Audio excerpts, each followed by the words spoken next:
everyone. I'm Linda Nickell, and welcome to the Happiness Hour. Every week, photographers meet here to connect, inspire, and create. And if you'd like to join us live, you'll find the schedule for upcoming sessions on my website at lindanickell.com. Every week, a guest shares an insight into their creative journey as a photographer. They inspire us to look at a subject a little differently, and they encourage us to try something new.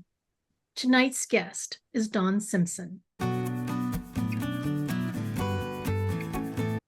Don is a photographer based in upstate New York who spends his free time helping others learn more about their cameras and improve their photography skills through hands-on classes in his local retirement community. If you're on Instagram, you can find him at Donald B. Simpson.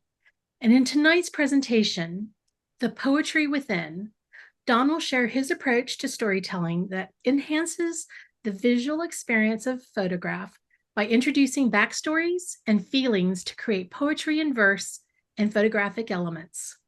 Welcome back to the Happiness Hour, Don. Thank you so much. It's always great to be here. It's nice to have you. And I was looking, trying to go through my calendars. I think this might be like your fourth presentation for me, right? I think it is the fourth. Yeah, been a while. It's been a while, but I'm glad to have you back. And I don't even remember how this came up. I think we were talking and just, I don't know. I think I might have randomly reached out just to chat you up and like, hey, why don't you come back and do another presentation? So thank you for not saying no to me. You can't say no to Linda. She'll haunt you. Okay, he's kidding. Not really. He's probably accurate. I've asked the people in the audience to keep their mics off, and so a few of them, I'm probably sitting there going, "She lies." But I do appreciate it when people say yes. It just makes my job a lot easier. So thank you. Anything that you want to add to my introduction? No, I don't think so. I mostly spend my time helping people. Yep. I don't do as much photography as I used to. And I like to skirt around the edges of photography. Most of the lectures I've done here are a little different. This won't be the exception. Well, you had said, well, I don't know if people would be really interested in this topic. And my response is that we don't know that. So we throw it out there and maybe something will stick, maybe it won't. But the idea behind all the different speakers that I bring in is to kind of like poke and get people interested in thinking and maybe you'll open a door to somebody that's been wanting to try something like this. So with that, I'll let you have the mic. Okay, well, first, welcome to everybody. I hope that you find some bits and pieces here that might be of value to you. There's so many really wonderful photographers on this platform that it makes it a little more complex for me to come up and be a little bit different than everybody else. And I kind of will lead you through the story of how I got started in this. But our agenda for the day is principally going to be to talk a little bit about Wabi-Sabi, which is where I got started in the poetry piece. We'll obviously talk about why poetry and why tying that to photographs. And I'm going to be throwing in a number of other photos along the way, more as visual candy while I'm talking, but that they're candidates for future poems for myself. Before I forget it, if there is any poetry or photograph, and there's going to be two little workshops in here with step-by-step instruction, feel free to take and use them. I'm not trying to protect them or copyright them in any way. So that's fine with me. So we will talk about the Wabi-Sabi. We'll talk about transformation, things that change over time, as well as poetry. The vast majority of the photos you'll see in this presentation were taken with iPhones. My principal reason for that is most of the people that I teach, that's what they want to learn. So I've developed a lot of courseware around that and found how to extend the quality of the photos using a simple iPhone. There's certain little tricks and things you can do to help yourself. So this particular shot, if you were on the pre-talk with Linda, one of my sons moved to Greece. So darn, had to go spend a couple of weeks there in April and May. And in Athens, pretty much you can see the Acropolis from almost any place. It's kind of in the center. And I had a real treat. We went to a rooftop dinner that had this view. And as the sunset came and went, I kept getting up from the table, going over the edge to catch the photo. And then the blue hour came. And when the blue hour came, this place was a showpiece. But it was really fun to be in Greece. I never imagined that I would be able to walk on the actual steps of people that are, maybe 1,000 BC. Most of this stuff here was in the 600 BC range.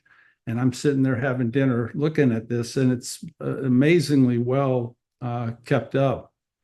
So anyways, Greece was a wonderful place to go for photography. Quickly, I've had this shot for a long time, but this is the Noble Lighthouse during a dark sunrise. But the backstory to this, which is why this is a candidate for the future, was I used to live in Portsmouth, New Hampshire, and I just had to go across the Interstate 95 bridge. And I was at this particular lighthouse, which is supposedly the #1 photographed lighthouse in the United States. So I have it in every kind of weather. But as I was going over the big bridge, all these dark things came in, and I thought there would not be a sunrise, but I set up anyways.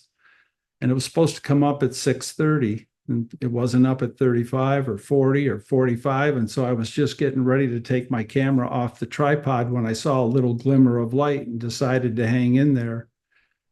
And I ended up shooting 9 exposures. I didn't know about HDR at the time, but I knew about blending exposures. So I ended up taking 9 shots in order to get this particular shot. And to this day, it remains my favorite photograph, not necessarily best, but for sure favorite, because of how difficult it was, both while taking the shot as well as post-processing.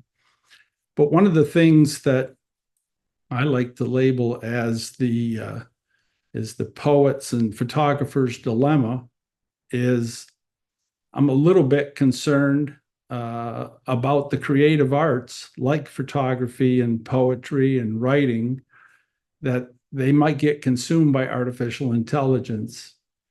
I'm a computer scientist, for those people that don't know what my career was for 42 years. And I dabbled in artificial intelligence a little bit before I retired. But I had a very interesting thing happen to me, and you'll see it in a couple slides. But how I got started was taking a decomposing flower and the beauty that was in that flower. And so I was so proud of this little poem I wrote. I just said, I'm going to send that to my 3 sons, because they don't even know I write poetry kind of on the side. About 20 minutes later, my tech son from Houston sent me a lovely poem about an old rose. And I said, Ryan, I didn't know you were. He said, no, I just went into Chat GPT and generated this thing. And that caused me a little bit of alarm, because it certainly wasn't what I was trying to say. But I'm a little bit concerned about it. But for those Texas lovers of the wildflowers, there's some pretty nice wildflowers other places as well. This happens to be up on the Sonoma coast in California, where my oldest son used to live. And he lived there for 18 years and never saw these wildflowers. And I hadn't seen them until one day I was driving north on Highway 1. and I came across this scene, and it was, to me, it was stunningly beautiful. The backside of the day. I liked the fact that there was a bird up there. I liked the fact that there's actually a perimeter fence that goes around. So I started thinking about "Don't Fence Me In." This for sure is going to be a poem thing, because this evokes a lot of feeling for me. But to get moving on this, Henri Cartier Bresson, for me, is one of my favorite teaching type photographers. And I thought some of the stuff I'm going to show you tonight is like, nobody takes photographs, photographs take you. And I'd say that's definitely true. I feel something different since I started some poetry than I did before. But if I feel I'm in a situation where I may write a poem about it, then I'm going to pay a little extra attention to my composition to make sure I have all the elements that I need, and they need to be orchestrated in such a way. To take photographs is putting one's head, one's eyes, one's heart on the same axis, which I think is true if you're trying to develop photographs with special meaning that you hope your viewers will see. And photography is not necessarily, there is documentary photography, but it's not necessarily a documentary, but to intuition. And this is where my title came from, was a poetic experience, which I thought was pretty important. So with that, we'll get into a little bit more. I thought first it would be good to have a little bit of background about what Wabi-Sabi is. I'm not going to dwell on this, but it is kind of interesting. If you take the Western world, we're primarily obsessed by perfection and symmetry and ideal proportions. We tend to focus on mathematics and strive for eternity, where we're more focused on, I can't read my screen anymore because the thing's over the top of it, but it's imperfect, it's impermanent, it's minimalist type photography, and that they feel all things are beautiful, wearing the marks of time. And I think that was a nice description. And I know many of us shoot photography that would qualify as wabi-sabi photography, but we don't necessarily know that's what we're doing. The principles of Western art culture are straight lines, balanced composition, removing or fixing less than perfect items, balanced light and color, perfect crops, and sharp. In the wabi-sabi, their principles are more subtle grace or beauty in the understated, tranquility, freedom from habit, asymmetry, naturalness, and simplicity. And finally, in the Western culture, I know I'm guilty of this, we tend to buy new and replace as opposed to fix and keep. We're very busy people, complicated, and some of our photography shows just how complicated things are. And we're very competitive, always striving to be the best. Where in the wabi-sabi part of Japanese culture, they like to preserve the old. They're more into serenity, like meditation and Zen, ritual and humble. And so I want to get there, but first I thought I'd show this as a different way to look at composition. I don't shoot fireworks the same way most people shoot fireworks. I shoot single blooms and put it together afterwards. So therefore, I don't have the smoke. I don't have anything to deal with. I end up with 100 blooms, and I happen to be where I live. This was shot from my patio, and these blooms were opening up right in front of my eyes because I'm 500 feet over the slopes.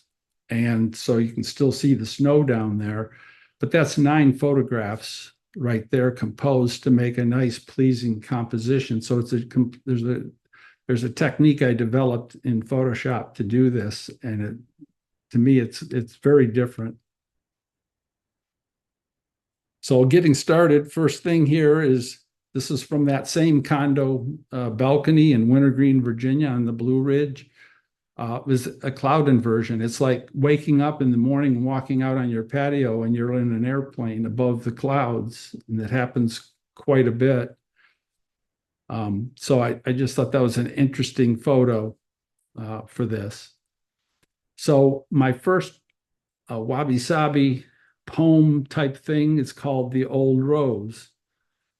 And the backstory for that rose was I was teaching classes in my studio downstairs, and I had forgotten that I had left a bouquet of flowers down there.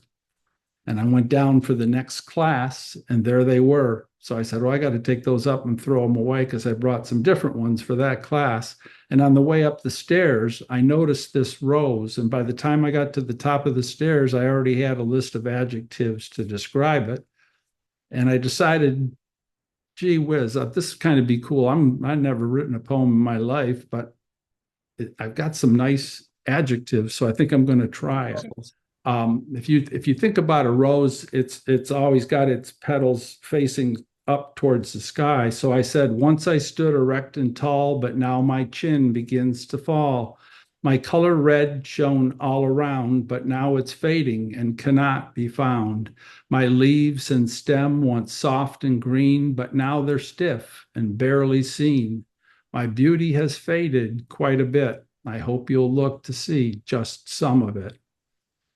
So just a simple little poem in meter and rhymed that can fit. And some of my pictures and poems become greeting cards that I make because my wife likes to still go the old school way of handwriting everything.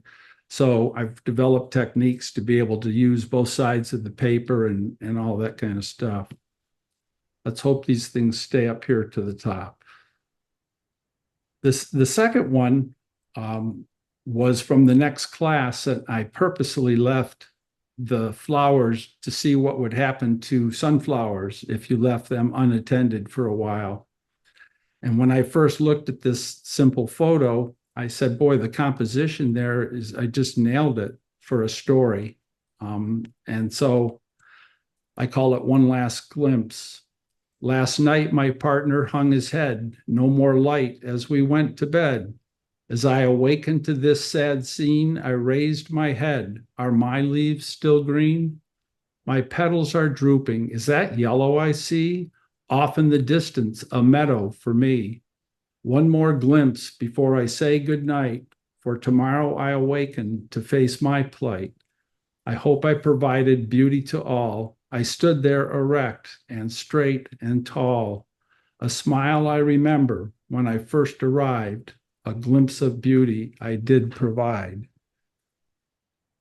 So quite often, when I used to teach composition, you usually say, well, if I'm going to put my pictures on a wall, I'm going to have my photo and frame and maybe a mat. And I might have a little name card over there that gives my photo a title and some contact information. I think this could add additional value to those photographs. This is more moving to transformation and away from the old decaying minimalist type stuff. If you think about things, you got sand sitting on a beach, and somebody picks it up and puts it in a bucket, and they take it in a truck, and they take it someplace and dump it on the ground, and then an artist comes in and starts doing things. And that's how I first saw this. So I was at a garden show, and at the end, they took you through this room where this was actually a very large sand sculpture, but I was fascinated by the door and the color of the sand, the little dog or cat, I'm not sure which that is, probably a cat, sitting there. And it just hit me in a certain way. Year by year, I lay by the water, children at play, just like a potter, peaceful and quiet, not a sound did I make. As people arrive and my shells they do take. I never imagined what I might become while the waves crept in out there in the sun. Then came a man, his shadows I see, filling up buckets with little old me. A ride in the truck, surely different for me. arrived at a building. What will happen? We'll see. Bucket by bucket, he dumped on the floor. Soon he began scraping and shaping and more. At last came the people taking pictures, I see, as I thought to myself, what's next for me? So I think it leads the viewer to try to complete the story. And in our own lives, what's the next thing that we might become?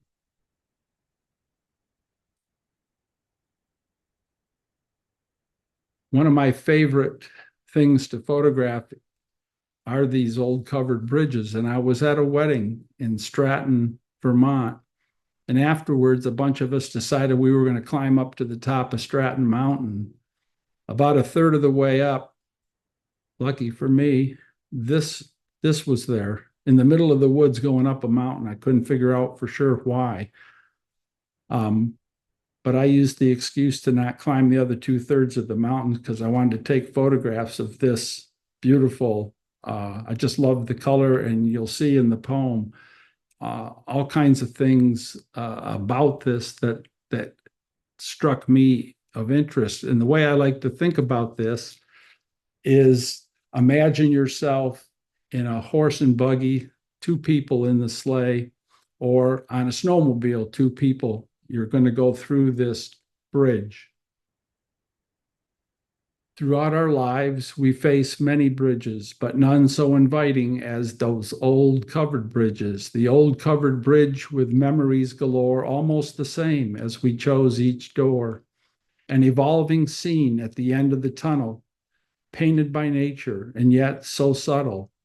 It's that beautiful cover that protects all below as we cross over that river, so slow do we go. We listen to the music as we pass straight ahead, the clicking and clacking as we move through the shed. Nature is stirring, what a symphony of sound.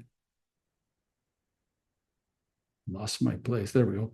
The score can't be written as we looked all around. Sometimes we stop and steal a kiss from our lover, professing our feelings one way or another. Easy to get lost in the moment we share. Before we know it, we've been caught unaware. Those precious moments still linger with us as we left that covered bridge with memories plus.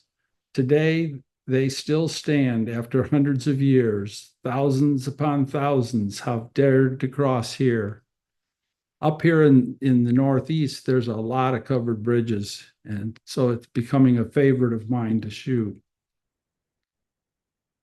This was just a quick snap off of my deck last winter. I always thought of a grackle as a black bird. And I know that there's been some color I could see, but this is not a touched photo other than cropping and sizing maybe.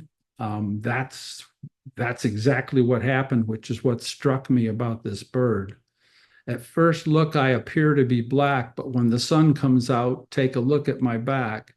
But for a moment, the colors appear, breathe in my beauty and hold it dear. Blues and greens and purples and browns, they will all disappear when I turn around.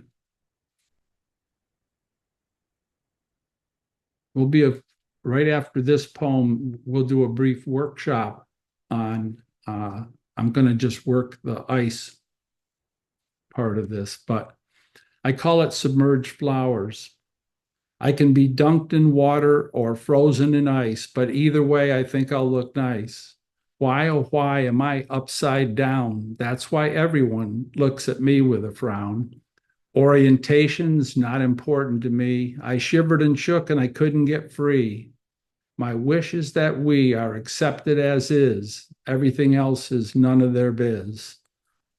So the flower on the right, although it's not one of my better ones because I couldn't find it, but is a flower that I placed in about an inch thick water block of ice. And I decided to write out the steps that you go through to do this because it's actually quite a lot of fun. All you're going to need is a sided baking sheet, some water, level freezer space, flour or flowers, but you need pretty flat ones. Two chairs, a light source, and camera and lens.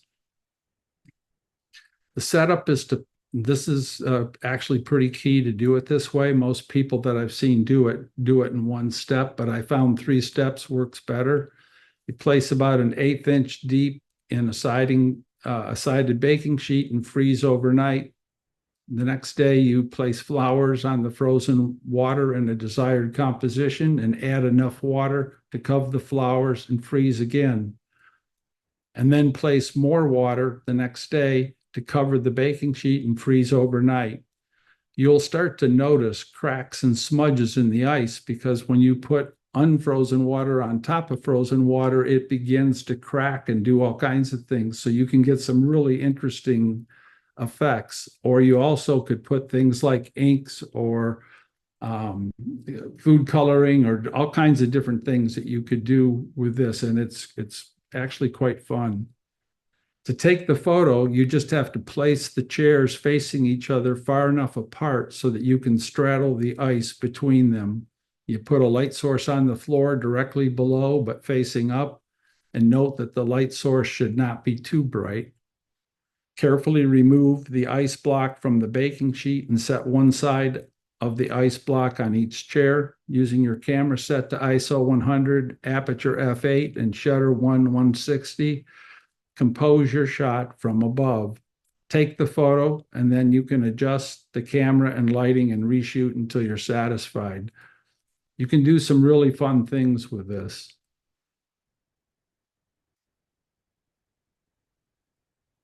This was the first winter when this picture was taken, when we had moved from Texas, and that's kind of important to note.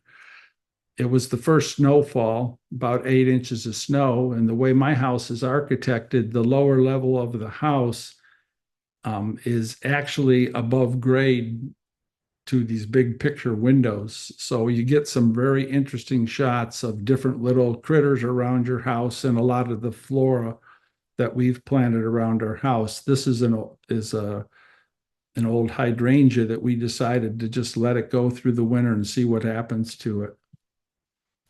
Called it Looking Out My Window. Last night we had our first big snow. This morning I rushed just to see the show. One by one our blossoms did fall, just one hanging on, but not very tall.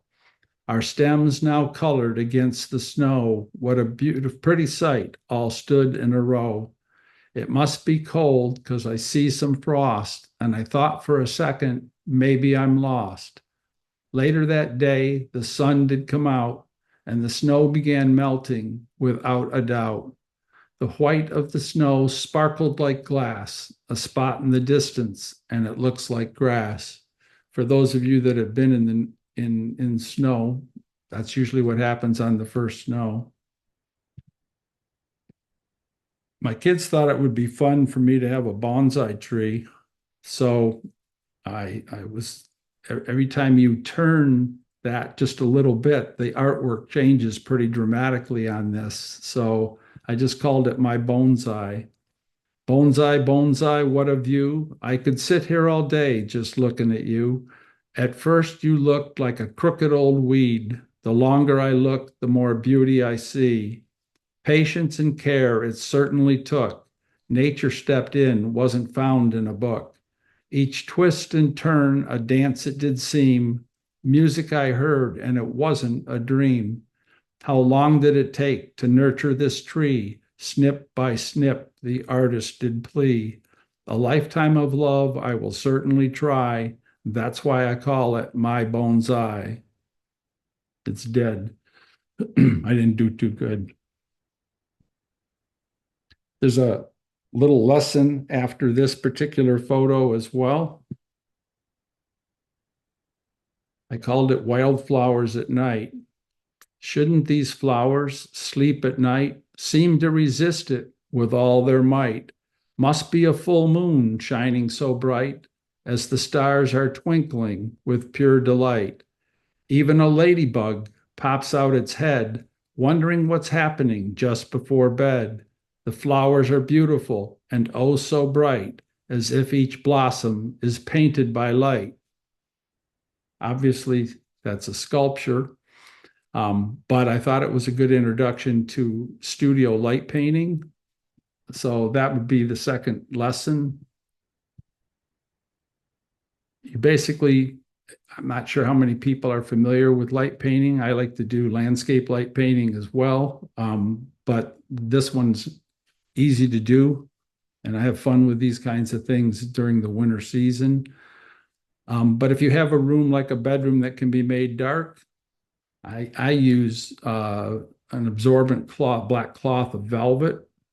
You set up a card table near a door in the dark room, drape the black cloth over the top of the door and close it to lock it in. Drape the other end of the black cloth down to cover the table back to front, leaving a nice rounded curve of the fabric back between the door and the card table. And that's pretty important so that you don't get horizontal lines in your photograph. Position the object you wish to light paint on the fabric approximately centered on the table. You keep the lights on until you're told in the instructions to turn them off so you can get everything set up. You could use any lens you want. At the time, would always use a 24-105. You set up your tripod so the camera lens will be at the same height as the still object. Put the camera on the tripod and secure. Make the following settings on your camera. These are all starting place, but ISO 100, f8 or f11, and the shutter speed is set to how long it's going to take you to paint it. So if you think about painting like an artist would have a brush with paint, putting it on normally a white canvas, here your background, your canvas is going to be black because it's the black velvet in a dark room. And the only thing that will show up is wherever your paintbrush or your little flashlight puts light. That's all that's going to show up. So you need to learn to pretend that it's like a paintbrush and you're just splashing white in different spots to bring out the color. And by practicing, I can time to myself 1 Mississippi, 2 Mississippi, and I'm going to set my shutter speed to how long it takes me to paint. So typically for desktop, I've found 13 seconds is enough for me to accomplish what I need. I set the focus to manual and focus on the object. I create the composition, take a test shot, and repeat step 7 until I'm satisfied. Now it's time to turn on your flashlight, turn off your room lights, and click your shutter release, and then begin painting. You do not ever stop the light because it's going to cause a hot spot in your photo if you do. Continually move your flashlight like it was a paintbrush to paint all around your object, front, back, both sides, and above pointing down. Do not shine the light from within the frame nor directly at the lens.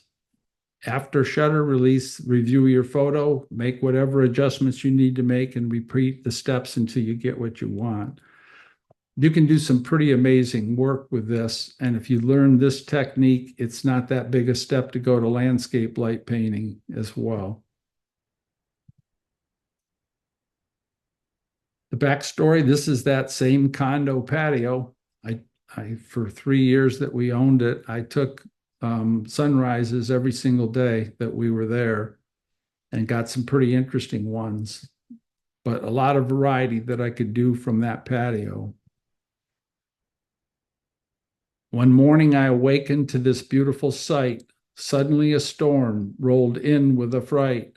The wind started howling and blowing down trees. How long would it take to get rid of this breeze? Then came the thunder and lightning. Oh, please, should I seek shelter or drop to my knees? Then came the hail pounding on the roof. This is for real, sure not a spoof. Only moments later, an awesome quiet appeared. The birds singing again, now isn't that weird?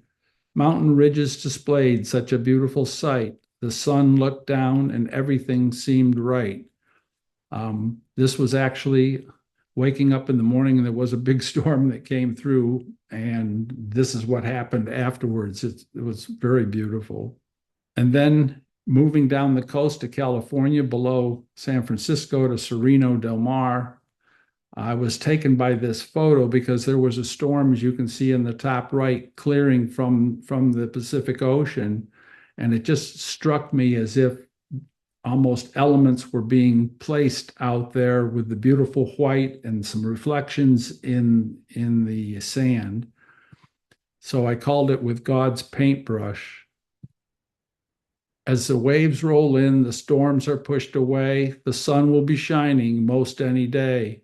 Reflections I see in the wet sand below, rocks all align, God painted them so.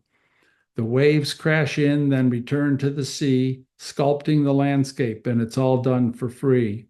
Wave after wave keeps coming ashore. The sand of the beach wonders how much more. The cliffs are mighty steep with a lighthouse on top, reminding nearby ships it's time to stop. God's lovely painting for each to adore. Come back soon to see even more. This is in Lake Tahoe. My son that's in Greece kept a home in Lake Tahoe for rental. And so we used to go out there. And I think it was the first time we were at his new house. We were getting ready to go back that morning to fly home to Texas, but it had snowed. So we decided to walk down to the lake. And about maybe a block and a half from his house, I wandered onto this scene of fresh fallen snow with the way the light was hitting it. And I just thought it was really beautiful. I have it as a large print hanging over my fireplace with an art light on it. And it's spectacular the way the light it hits that art light hits this thing. We ventured outdoors just in time. It must have snowed overnight, so here's my rhyme. First snow of the season, a blanket of white, light breeze in our face gave quite a bite. Out of the darkness, the woods soon did appear. Everything looked so fresh and dear. Standing so still, we soon could hear creaking and crackling became music to my ear. Wondering to myself if any creatures are near, but hoping no bears as we stood there in fear. Soon it was time to return to our packing, so I snapped this photo and thought to myself, I better get cracking. No stirring about as we looked all around. People missed this morning if they slept too sound. Hopefully you saw something in here that's just a little bit different, especially working with composition. This particular shot was in Emerald Bay at Lake Tahoe. I hired a pro photographer to take me around the lake for 2 days so that I could make note of interesting places to go back to when environmental conditions permitted. This is one that most people would never see. It's not where people go to the parking lot and venture out to see this. You had to be with somebody climbing over 19 foot of snow to get out here to do this, but I really love this photo. And I've just put contact information. I don't do any commercial stuff whatsoever. So sometimes I put things on Instagram, but you could always reach me by email if there was a need. That's it, Linda. That's a lot. Okay. I was gonna say if you need to reach him, reach out to me and I'll give you his phone number. I'm just kidding. That's what I do. Forget the email. I just go straight to your phone number.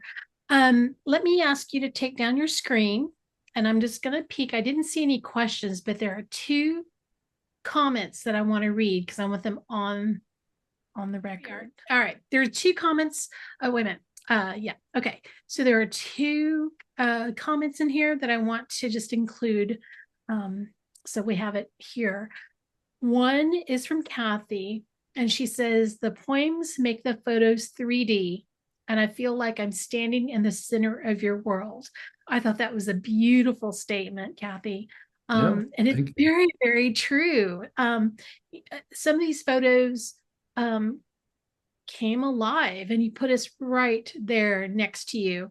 I think I hope I had my mic off, but when you showed the photo of the covered bridge and said basically that was your excuse to say, hey, y'all keep going, y'all keep hiking, I'm going to stand here and take a photo, that is something I totally could relate to. um, and I'm betting a few more people in this room would agree. um, Having a camera gives us permission to stop and not do what everybody else is doing. The second comment is from Karen, and um, what she said was, "This is what a creative way to add more depth and memories to your photos." And I think that that is exactly true. You know, we all take photos and we all kind of use them to kind of place, kind of like place a mark, I guess, um, for things that we've done, places that we went. And you took that an extra step by adding your words. And I know that Emily sends a lot of these cards out to her friends. And so your words are being shared. And I think that makes those cards even more meaningful. You know, we send photos all the time. You know, I bet everybody in this room has made a card with one of their photos, but this is another reason to stop and add something extra so people can kind of step into that scene with you. So thank you for sharing that. Yep, Um, that's my pleasure. It's been quite a journey for me because I'm a computer scientist, high tech mind. To make that mind go to this other side has been a challenge, but it's also fun.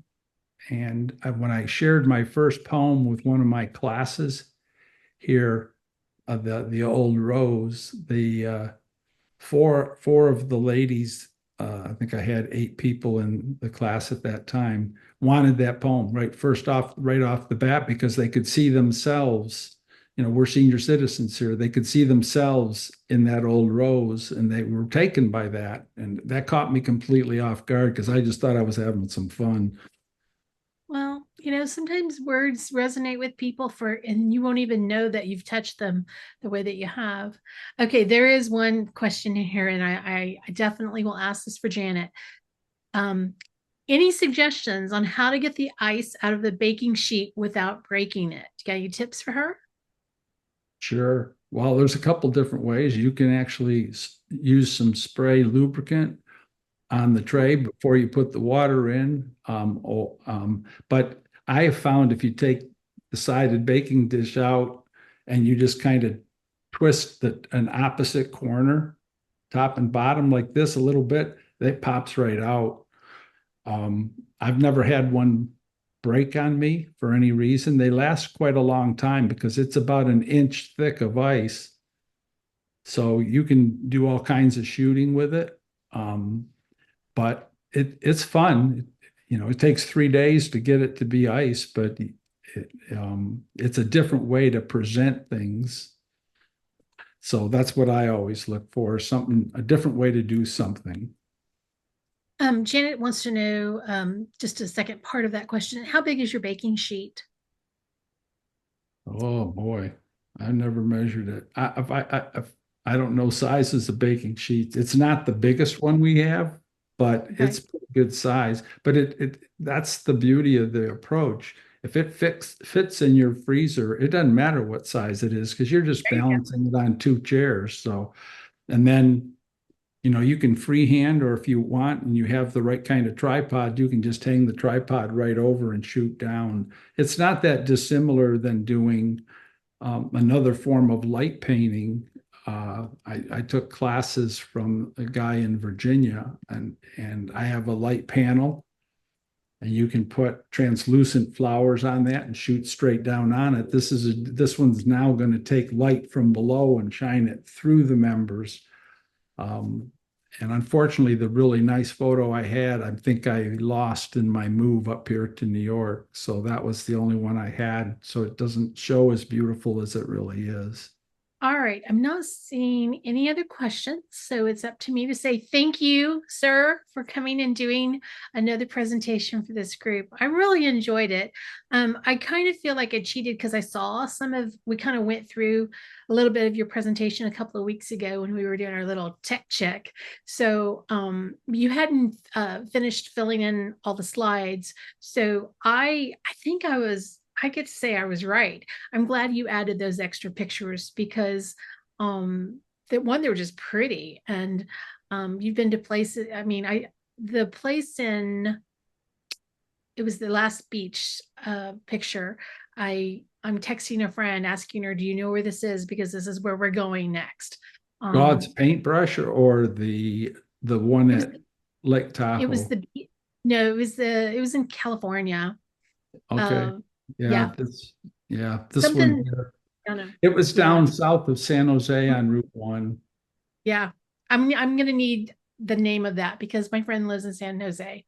So, all right, Don, thank you for doing this for us. I hope I didn't add too much to your stress level of, can you put together another presentation? I know you're retired and you have other things to do, but I love that you did this for us. And this is going to be something really fun to add to the Happiness Hour catalog of all of the presentations I've been filling the YouTube channel with. So Very thank you. special. You've created a movement. So I don't know about that, but it is a lot of fun. And selfishly, I've met a lot of cool people through this project, and people that I wouldn't necessarily have ever run across except for their photography. So thank you for being a part of it.